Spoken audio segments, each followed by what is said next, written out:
we are going to continue looking at some of the teams that have been right on the cusp of college football playoffs.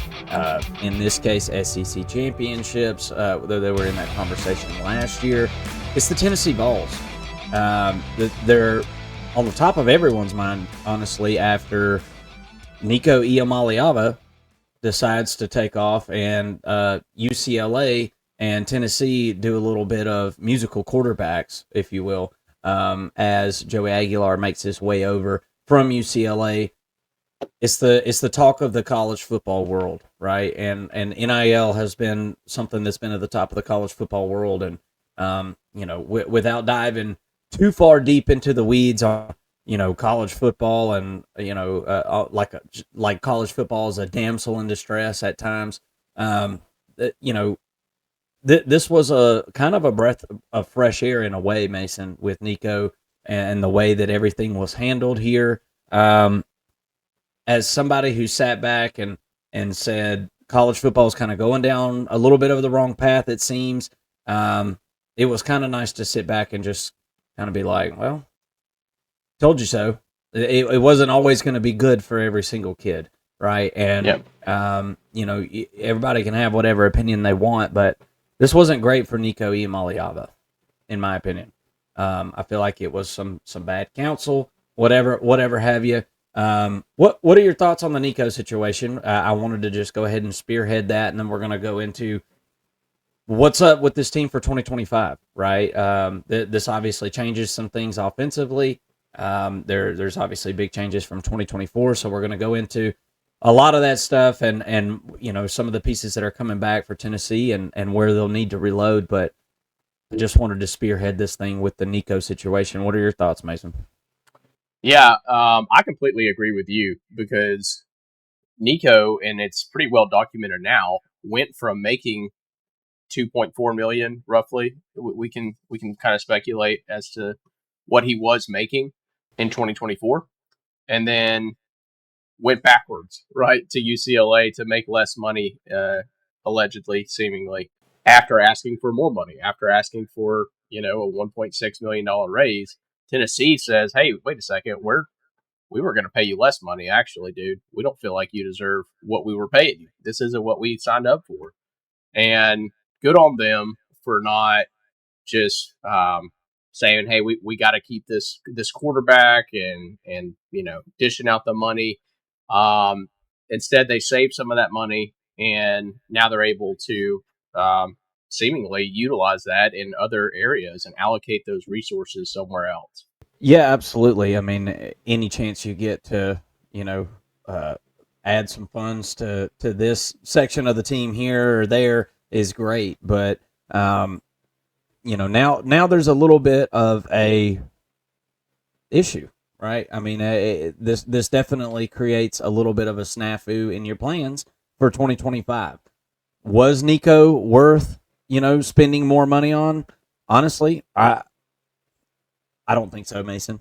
You look at some of the numbers from last year, and they're not terrible. They're not bad numbers, and probably pretty similar to what we've seen along the same lines of a lot of quarterbacks as their first year being a starter in the SEC. 2,616 yards, which is not great for an overall number, but 63.8% completion percentage, and that was good for 7.8 yards average, which that kind of goes to show you how Nico was used. A lot of dink and dunk passing there. 19 touchdowns, 5 interceptions. I don't think we ever got to see Nico fully comfortable in the offense. I don't think we ever got to see him handed the reins to the offense by any means. I think it was a very it was set up for kind of some stopgaps, like let's make sure that we're not turning the ball over, things like that. I don't think Nico is a polished player, and I think that it was foolish of him to come out and ask for the bag whenever there was clearly work to be done. He wasn't at the top of the SEC. He wasn't at the top of the country as far as quarterbacks that you'd want to have on your team. So I thought it was foolish, and I thought it was bad advice by his counsel's part, and I feel bad for Nico in that sense. But apparently these talks and things have been going on for a while, Mason. There were some rumors that he was talking about sitting out of a playoff game, this Yeah. past, or at least threatened to, and so as a coach and as a program, it's hard to build anything around that, right? Whenever you Yeah. don't know if somebody's going to be there or not. So let this be a lesson, I think, to all the NILers out there. Go get your money. Don't hear this the wrong way. I'm a businessman myself. You got to go get the money, but you also have to conduct yourself, as a reasonable human, and stomping your feet and asking demands of people and things like that, or I'm out of here, isn't always the best way to handle things. And I think we all kind of learned a lesson with that, and I hope some of the other kids in college football learn that as well. Let's jump into the rest of the team here, though, Mason. Dylan Sampson's gone. As far as I'm concerned, you want to talk about upper echelon player on this team from last year? Dylan Sampson was that guy. That guy was this offense in a lot of ways. Even whenever he wasn't running the ball, that they established the run game so hardcore offensively last year that it affected the rest of the game. And without Dylan Sampson being in there, and Chris Brazel and Mike Matthews needing to step up at the wide receiver position, you do return Kitzelman at tight end, but I feel like there is a little bit of a lack of star power as far as the specialized players here on this offense. We just talked about Nico, so you got Aguilar in there and Merklinger that are going to be competing it out for the quarterback position, and you're going to have a lot of eggs in the Chris Brazel and Mike Matthews basket, who, by the way, collectively caught for about 400 receiving yards total last year between the two of them. Now there was some injuries and things like that amongst those guys, and so not both of them didn't play every single game. But you get my point. Where are the reps coming from? Right? Where who has the experience on this offense? I think the Vols going out and getting Joey Aguilar, I think that was a grasp for a player with some experience. But go back and look at who Joey Aguilar has played over the last few years, man. I mean, the list of teams is so starkly different than what he is going to see at Tennessee in the 2025 season. And I wouldn't even consider it to be an unbelievable Tennessee schedule for 2025 season, but it's comparing apples and oranges. So I don't think you know at all what you're getting with Joey Aguilar, right? So I'm thinking you got to, as a Tennessee fan, really be hoping that Merklinger is the answer to those Rocky Top prayers. What are your thoughts on this offense? I think that there is an identity that is going to need to be kind of sought after, figured out, and kind of played out into the season. Luckily, we're going to talk about it here in a few minutes. The schedule kind of sets up where you got a few games to get things going, minus the Georgia game the third week of the season. But other than that, you got some cupcakes around there to kind of figure out what your identity is here. What are your thoughts on offense for the Vols going into 2025? First of all, let's start with the quarterback. Joey Aguilar coming over. We don't know that he's going to be the starter, but he's probably going to be the starter. I don't know that you bring Joey Aguilar to Tennessee without having an idea of seeing him as the starter of this offense. I like some of the things that he did with App State last year. He seems to be a quarterback that, and this is a double-edged sword because he holds on to the ball. I don't want to say too long because it's not always too long. A lot of times when a quarterback is able to take pressure, which is something that Nico couldn't do a lot last year, was take pressure. That's seen as a positive thing. For Joey Aguilar, he steps up into the pocket, he sees pressure in a lot of cases, and he'll hold the ball and get hit throwing the football. Like, you like to see that sort of tenacity as a quarterback, but in some cases it got him in trouble where he was holding on to the football a little bit too long. So I think if he can develop a little bit in that sense, and I'm sure he will, going over to Tennessee, he could be a pretty good quarterback for the Vols. Behind him, you've got Jake Merklinger, you've got a really talented true freshman in George McIntyre. I could see McIntyre coming in later in the year, But I've also heard good things about Merklinger. Maybe Merklinger is a guy who competes early for some playing time, and then if the season falls off, um, depending on who the starting quarterback is, whether that's Aguilar or Merklinger, maybe McIntyre gets a shot later in the year. I just don't think that McIntyre is going to come in as a true freshman to a SEC football team that has aspirations of going back to the college football playoff and starting right away. That's just not. This isn't Nebraska, right? Where with the Dylan Raiola situation, Tennessee's a little bit of a higher echelon of a program, and they're not looking to start a true freshman at quarterback. So I think that we can remove McIntyre from the situation. I put my money on Aguilar to start. So who are the pieces around him, right? Well, you're losing your top three wide receivers from a yards and a production standpoint from last year. You're losing Dante Thorman, Brew McCoy, Squirrel White. Those three combined for about 1,500 yards and 10 touchdowns. So it's a tough loss. However, Brew McCoy was inconsistent all year, right? Dante Thornton was inconsistent all year. Still, I mean, he ended up with 661 yards, which is great. 6 touchdowns, that's great. Nothing that you can't replace, though, in my mind, from a statistical standpoint. It's not something that you can't replace. Squirrel White, the same way. All three of those guys, as talented as they are, as fast as they are, as big as they are, in the case of Dante Thornton, they also struggled to be consistent throughout the entirety of the season. So, do we see addition by subtraction here? That's kind of my question. You've got Mike Matthews, who showed some absolute flashes last year as a true freshman, comes in as a 5-star, but getting him more reps, making him a true number one wide receiver, does that elevate his game? I think it very well could. He's a guy who's got a lot of juice, a lot of big play potential, and I want to see him in this offense. I think that he can be a true number one. And then you've got Chris Brazell, who adds a little bit of a different dynamic as kind of that number two, a little bit more of a speedster, kind of beats you over the top sort of wide receiver. I think he's going to play really well in this role, especially if Mike Matthews is getting a lot of the attention. And then you got Braylon Staley, who is a fine number three. I think he's going to do just fine. A little bit of a smaller kind of slot receiver there. You've got three receivers here for Tennessee that I feel really comfortable with.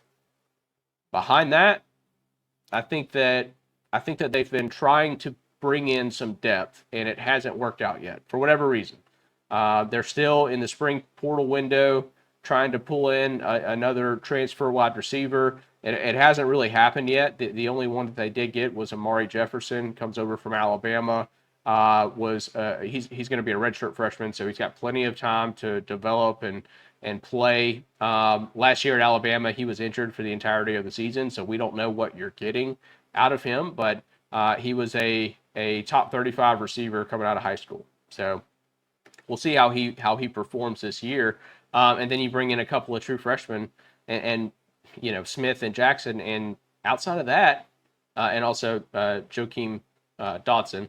Outside of that, though, there's not a ton of depth. So I think you're going to be relying pretty heavily on Miles Kitselman, who's a guy in our preview last year we kind of made fun of because he's a scratch golfer and said, "Hey, man, you might want to stick to golf."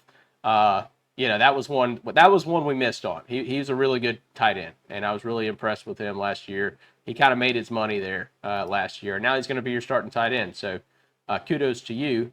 And then Ethan Davis. I thought he was a great redshirt freshman last year. He's got a little bit more potential, I think, as an athletic tight end, sort of that mold. But I could definitely see some 12 personnel, with this group. Yeah. But outside of that, Peyton Lewis, fine running back. Deshaun Bishop. I don't have any questions about the running back situation. I mean, losing Dylan Sampson is huge, but I do think that you're going to be able to replace him. I think Peyton Lewis did fine from a production standpoint last year when he was given his opportunities. But the line in front of him is where I think that Tennessee may have gotten better on the offensive line. I mean, you're losing Cooper Mays, right? And that's really about it on the offensive line from a snap count standpoint, from a talent standpoint. I think he was kind of your most talented guy, and and he didn't even go to the NFL. As far as I know, he hasn't been signed yet. So there's not a ton of lost production on the O line. That was a big part of their success last year in the run game.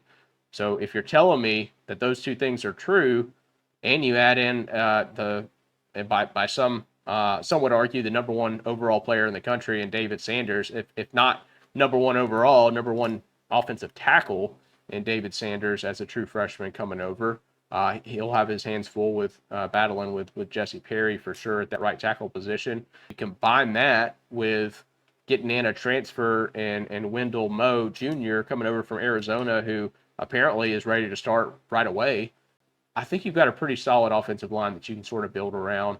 That to me is going to be the best unit on the offense is going to be your offensive line, and that's a pretty good sign if you're Tennessee.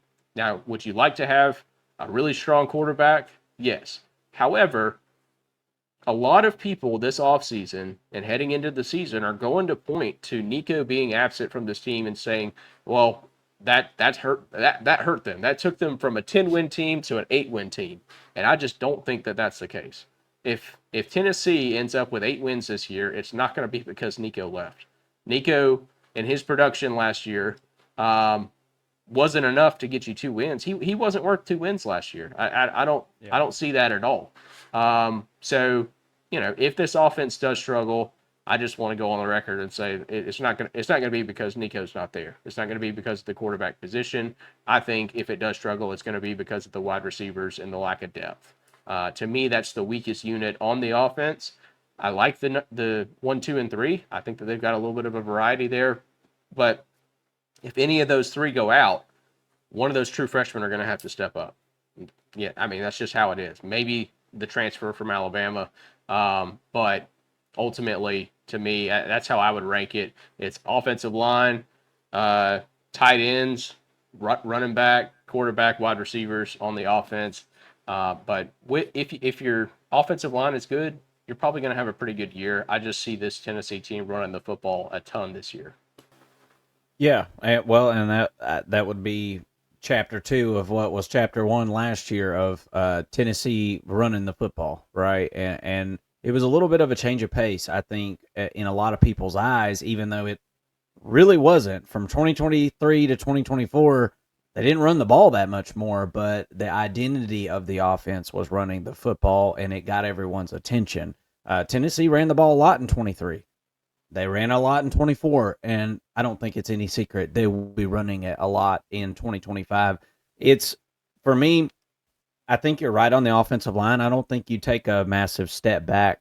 I always worry. It's not David Sanders that I'm worried about. It's every freshman, every single one of them. And I'm glad he's in the right tackle position. We watched Georgia last year with Ernest Green, trying to put him at the left tackle spot. And that's a tough spot for a freshman, probably the toughest spot on the offensive line for a freshman.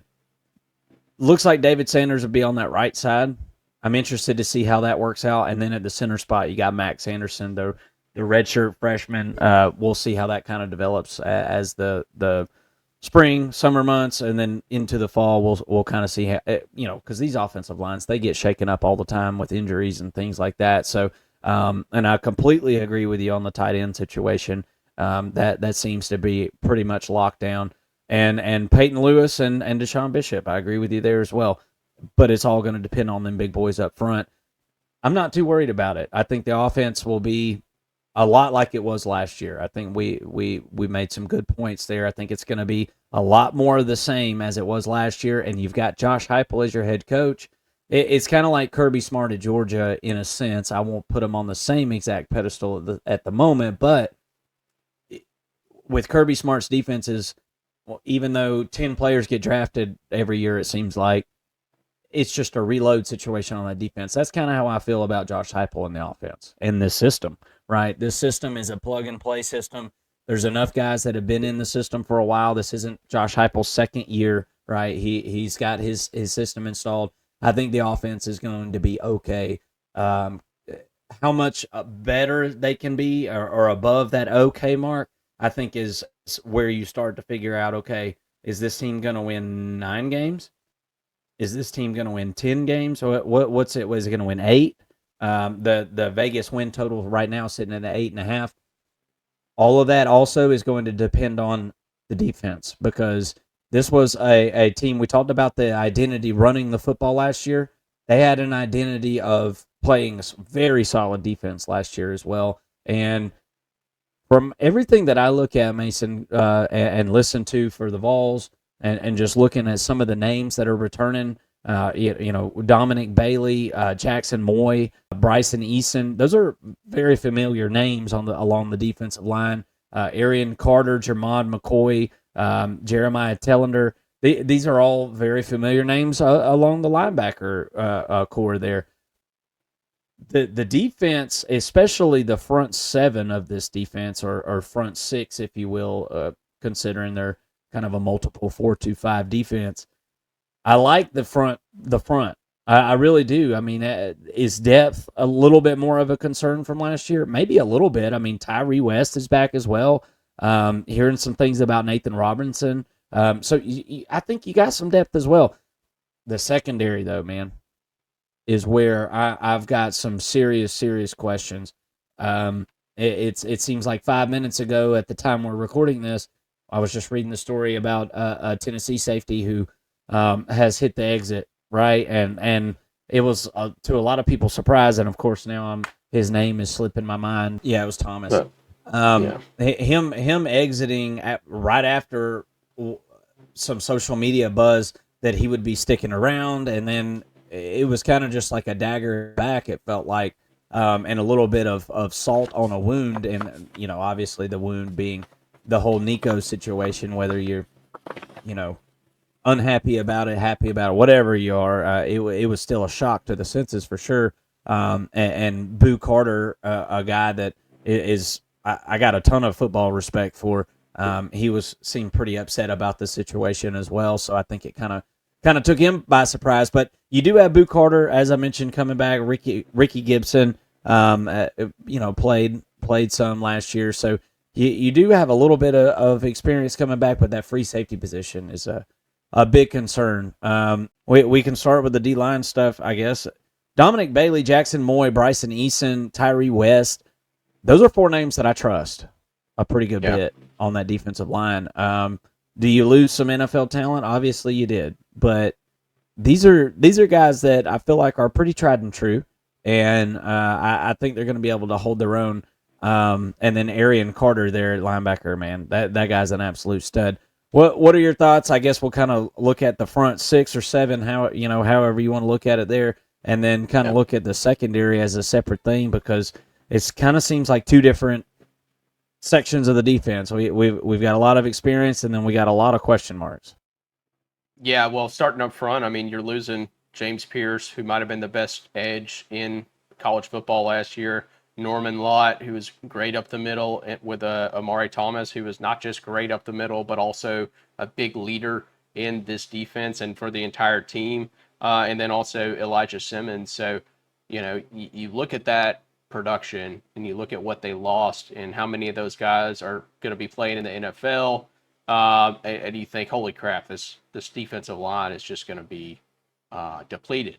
Well, kudos to Tennessee last year, because, I mean, they just absolutely played a ton of players on the defensive line. This was a 7-man front, from a rotating 7 men, kind of coming in and out of 3 different positions there on the defensive line. And so now you've got Dominic Bailey, who was one of the better defensive linemen last year when he was in. You've got Jackson Moy, who's a guy who can get penetration through the offensive line and get to the quarterback coming out of the nose tackle position. He's got the twitch to do that. Bryson Eason, who was great last year. And then Tyree West, kind of backing those 3 up in any position. He's probably going to play a little bit more on the edge, at the defensive end position, I guess. But I like those 4, like you mentioned. I mean, really good production out of them. I really like Devin Hobbs. I think he's going to be fine. Nathan Robinson, is he going to step up? Isaiah Campbell's a freshman that comes in. How much do we see him factor into this defensive line. I do think that at some point we see him making some plays. So to me, in a Tim Banks defense, I'm not worried about this defensive line. I really think that they're going to be just fine. And then coming off of kind of that Leo position, that middle, that outside linebacker position, Joshua Josephs might be the best of the bunch. Caleb Herring, I'm hearing good things about him, but Joshua Josephs, I think, can come in. Is he going to be James Pierce? No. James Pierce was an absolute athletic freak, but Josephs plays sound football. And he had plenty of snaps last year. Ended up with a couple of sacks himself. So I think that you're fine on all four of those positions up front. Your two middle linebackers, love Arian Carter. You're losing Peely from last year. That was a pretty big loss. Jeremiah Tellander, he comes in. He stepped in last year, played his role pretty well. I think that you're fine at the linebacker position for the most part. And then, I'm with you, Mark, on the back end of this defense. You're fine at cornerback and at nickelback, right? Boo Carter, Ricky Gibson, and the best of the bunch, in my opinion, right now, one of the best cornerbacks in college football, Jermod McCoy, coming over, last year. You're fine at those three positions, but you're pretty depleted at both safety positions, right? Right now, it's looking like Idris Farouk and Andre Turrentine, and I just feel like. And I don't know what happened here. Why is Jacoby Thomas going to play for Miami, right? Which is where it seems like he's going to end up. It's got to be related to money. Right? That's the only thing that I can think of. But you had the position on lock. He wasn't even that good last year. And that's what's crazy. It's like, this isn't some huge name that is leaving in the spring portal. This is a guy who had a position, who was trying to get better, and now he's just chasing a bag seemingly. You hate to see it. And then Charles Christian, neither one of those guys were great. The safety position, both safety positions were a little bit underwhelming last year in general, but you certainly hate to see two guys leave. That had some starts, that had some experience and some snaps. Now you feel like that room on the back end of the defense is depleted from an experience standpoint. I would be surprised if we don't see Tennessee get somebody at the safety position to come over and transfer in this, on the back end of the spring portal window. But it's spring, right? You should have your roster pretty much figured out by now. And now you got guys leaving. You got starters leaving. And so it's a tough situation to be in. But I feel confident in Tim Banks as the defense coordinator. I think he is going to figure this one out at some point. Yeah, I have faith, and I think, again, this is going to be a defensive-led football team. I think the identities are going to be very similar, as we've already kind of glossed over. The identities are going to be similar to last year. Run the football, play solid defense. I guess technically really run the football and stop the run. If you want to simplify it even more, is probably going to be the formula for the Tennessee Vols. We're going to take a look here at the schedule, and I'll go through some of the key games here. Well, first of all, I guess we'll start really in week 1. You got a game against Syracuse in Atlanta, a neutral site game there in the Mercedes-Benz Stadium. That'll be interesting. And then you've got Georgia week 3. That'll be at home. Look, that anytime you get a game there at home against the Dogs, the crowd's going to be into it. So I think you never really know on a situation like that. But then you really kind of skip all the way down, Mason, to October. Now I hate to, I don't mean to throw any shade at Mississippi State or Arkansas, but because you could lose either one of those games. I mean, let's just be real. I mean, it could happen. But skipping down to October 18th, you're going to be at Bama. There at Bryant-Denny Stadium at Nick Saban Field, right? That's obviously going to be a tough one. Big rivalry game there. Third Saturday in October, all that jazz. At Kentucky after that, hosting Oklahoma, and then in next to last game of the season, you've got at the Florida Gators, which is a game that Tennessee has just been absolutely snake bit over. If you just look back over the last 10, 15 years, Yeah. quite a tough hurdle to jump for the Vols over the last few years.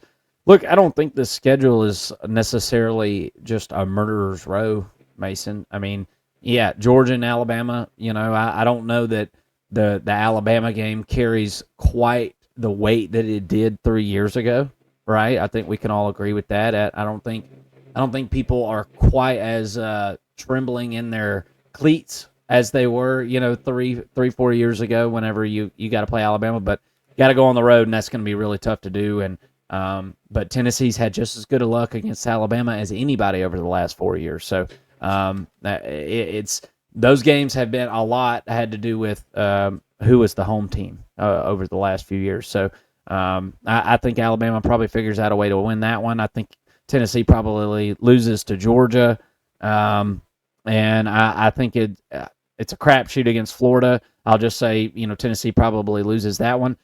Mason, in my opinion, I think is it 3 or 4 losses for this team this year is my question. And look, I know you had said Tennessee, if they're successful in this offense this year, or not successful, it's not going to be because of Nico. And I do agree with that because there's a lot of other aspects to this Tennessee offense. Nico wasn't the reason they won their games last year, so I do agree with you. But things that really stuck out to me about Joey Aguilar, if he is going to be the starter this year, he had 5 games with multiple interceptions last year. And I think that has to do a lot with what you talked about. It's holding the ball, having that mental clock, and holding the ball and saying, I don't care if I get hit. I do like that mental toughness, just like you mentioned. But it is one of those things in the SEC, if you don't have that mental clock, it's going to get you into a lot of trouble. It's going to get you hurt probably. So I'm interested to see in those close games because I think, Mason, even though the schedule's not a murderer's row, I think Tennessee is going to play a ton of close games this year. I think it's going to be really hard to blow anybody out, right? How does Joey Aguilar or Jake Merklinger perform in those tight games? That, I think, is going to be what is able to take this team from 7 or 8 wins, or to either maybe 9 or a very surprising 10 wins. I'm thinking 8 is probably the number this year, and that fourth loss, I'm not sure who it comes, by way of, but almost every team in the country loses a game they shouldn't every year. So I think I could see Oklahoma, I could see a Kentucky, I could see a God forbid a Vanderbilt.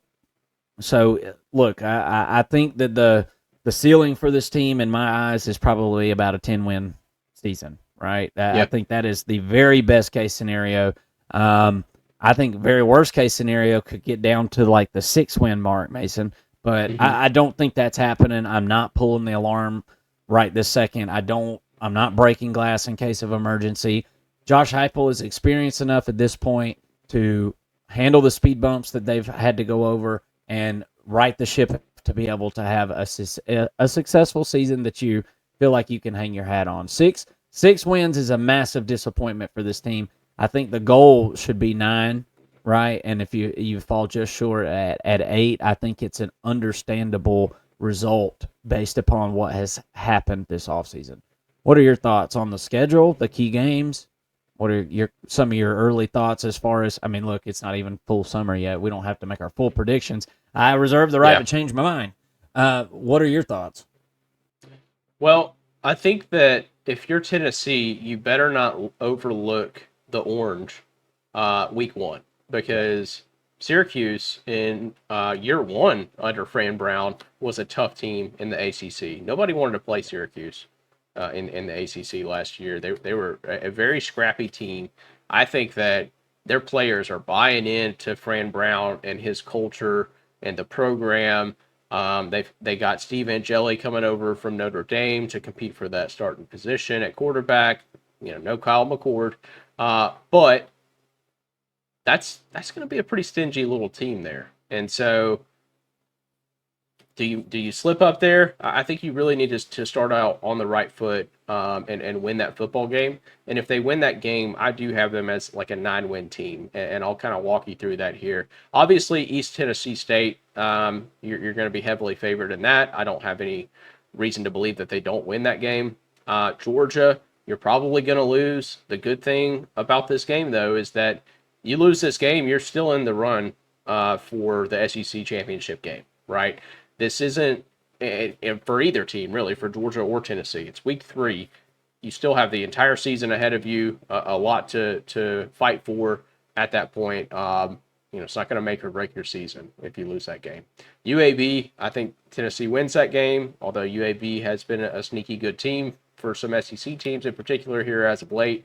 But I don't have any reason to think that Tennessee's not going to beat UAB. Your first away game, outside of the neutral site, but your first away game is against Mississippi State, and that has to, like, this schedule is kind of lining up for Tennessee in a lot of ways. You're going to Mississippi State to play your first SEC road game, and that's just another way that this, whoever ends up being the starting quarterback, Aguilar or Merklinger, another game for them to get acclimated to an SEC environment. And then you got Arkansas coming into town, right? A team that you're gonna be motivated to play. They beat you last year. You got a whole week to prepare for them because you've got a bye in between Mississippi State and Arkansas. So I do think that Tennessee at home is going to be able to win that football game against Arkansas. And then you've got to go to Alabama. I do have that one as a loss for Tennessee, but it would not surprise me if they give Alabama a run for their money and even walk away with a win there as well. Kentucky, at Kentucky. I think Mark Stoops is kind of really in limbo right now, trying to figure some things out. He's got to get the quarterback position settled and resolved. And until then, I don't think that Kentucky is really I think Kentucky's one of the 2 worst teams in the SEC until they get that figured out. So I've got Tennessee winning that one. Oklahoma's a team that we don't know a ton about. I think they're also in a transition stage and could turn things around. It really kind of depends on what they do at the offensive line positions, and anxious to see kind of what they do with the new quarterback Mateer coming in as well. But that is thankfully in Knoxville for the Tennessee fans, so I would pick them to win that, given that it's in Knoxville. And then you've got New Mexico State. You'll win that. Got to go to Florida and Gainesville, and I think that this is one where you kind of have to, like, what side of the fence are you on with Florida, right? Are you thinking that Florida is a potential, playoff team this year and a 10-win team under DJ Lagway and a sort of revitalized coaching staff in general, I guess, but just a team in general? Or do you think that Florida is still kind of fallen and they just happen to have a good quarterback? I happen to think it's the former. So I do think that Florida is a kind of dark horse SEC championship type of team this year. So I do think that Tennessee going to the Swamp is going to be a really tough game for them. If I had to pick right now, in May, I would pick Florida to win that game. And then you got Vanderbilt coming to you. I don't know if Vanderbilt's going to have the magic that they had last year, but no doubt they're a tough team. But you get that one at home. I think that does matter as well. So to me, I've got Tennessee at 9 wins this year if they can get over Syracuse in week 1. I think if Tennessee and Syracuse were to play in week 12, I would pick Tennessee to win that game. The fact that it's in week 1, they're going to be figuring some things out on offense, I think makes it a little bit more questionable to me. But ultimately, you can kind of flip the script there and say, well, Syracuse is going to be figuring some stuff out too. They're going to have a new quarterback. So to me, I'm going to rely and trust the SEC team in this situation and Tennessee's defense in this case. I think that they win it, and I think they end up with 9 wins. But to me, 10 wins is the ceiling. I agree with you there. Yeah, absolutely. And look, the wheels can come off for anybody at this point, especially the way transfer portal set up, all this stuff. I mean, people can just kind of make their exit in the 11th hour, and surprise, here's your new roster for the fall. So I think the floor is very low. I think the ceiling is pretty high, as in comparison to a lot of other teams nationwide. Thank you all so much for tuning in the First and Long College Football Show. We're going to talk tons more Tennessee football this year, as well as all the contenders in college football from all the power conferences. We hope that you'll come and join us here on the First and Long College Football Show for more and more college football coverage. Thank you. All right.